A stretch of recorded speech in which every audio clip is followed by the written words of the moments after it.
Hello. Greetings, partners. It's time to get back to Woody Watches Thomas. And we're going to finish some episodes for the rest of the week. And starting next year, we'll finish the rest until we get on to some more Thomas.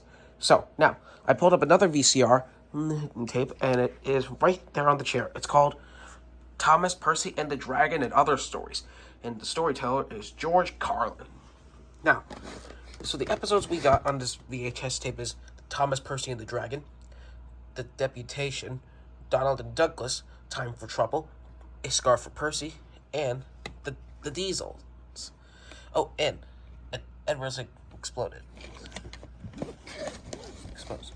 Now, let's get the tape cover up and put this thing right into the VHS tape. Careful with it. There you go. Now she's in, and now we can get on watching our Island of Sodor friends. But I should probably grab the remote too.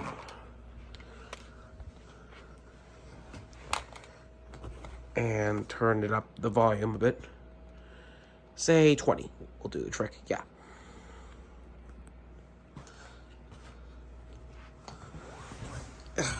There we go. Nice and comfy. And by the way, we had a great Christmas break. I forgot to mention. So, you may have seen about Thomas's Christmas Wonderland. And there's the good old Anchor Bay Entertainment logo. Now, what's next? The Brit Allcroft presents Thomas the Tank Engine and Friends. Now, and here comes Thomas right now.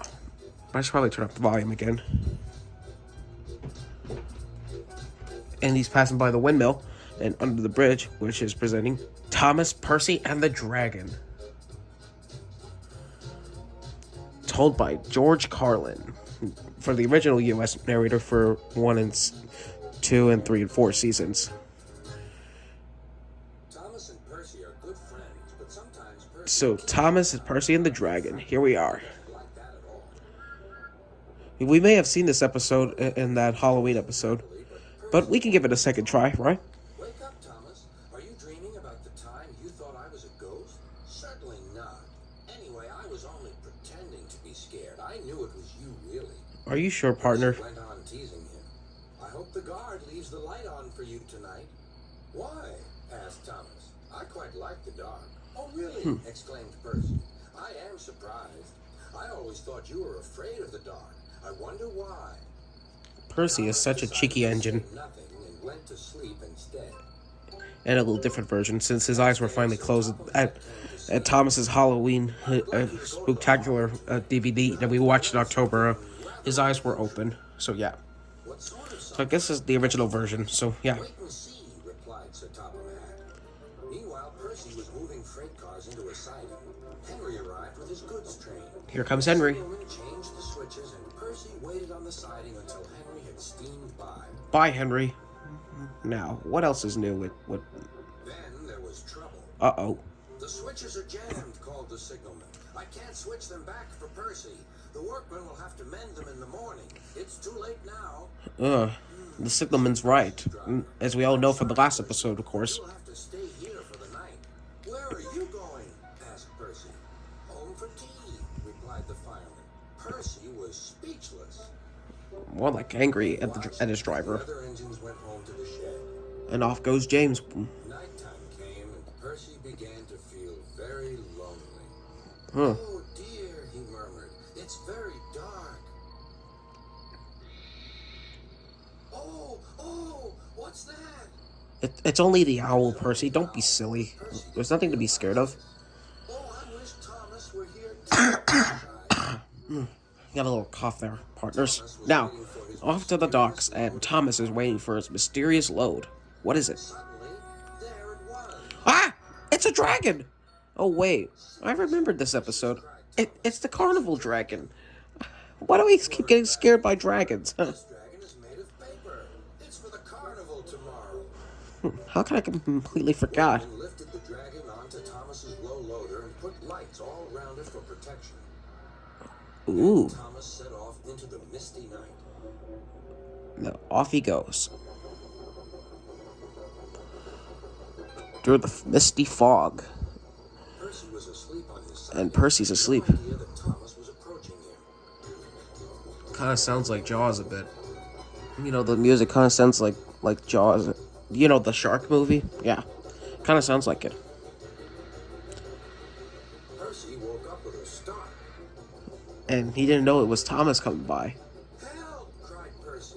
I'm not going to open my eyes until my driver comes. Next morning, the switches were mended and Percy puffed back to the junction. Gordon was just about to leave with the express. You'll never guess what I saw last night. Gordon was in no mood for puzzles. I'm a busy engine. I don't have time for your games. I've seen a huge dragon. It was covered in lights. Gordon snorted. You've been in the sun too long. Your dome has cracked. Still a little mean, in my opinion, what Gordon said, but kind of funny, When too. the other engines heard the news, they laughed too. I'm surprised Henry, James, and Duck are still smiling about it. James, or the dragon may gobble you up. No one believes me, huffed Percy. Maybe I did imagine a dragon after all. No, he didn't. But Percy soon found out that he hadn't. There it is! Help! Save me! Cried Percy. It's all right, whistled Thomas, and he explained about the carnival. By the way, how was your night out? Percy decided to tell Thomas the truth. You always gotta tell the Well, truth. Percy, said Listen to Thomas, Thomas's words. maybe we do get scared sometimes, but if we're not afraid to tell each other, then that means we're quite brave, too. True. Now let's pause the tape. And stop she goes. So there you have it, folks. Another episode of Thomas and Friends watched, and we'll be right on tomorrow. And starting on New Year's Eve, we'll watch a quick episode because we have to make it quick, because Aiden is going away with his parents to go to a New Year's Eve party at his dad's house, friend's house, his dad's friend's house. So yeah, so I better get rolling now. Gotta go check out my friends. So see you soon, partners.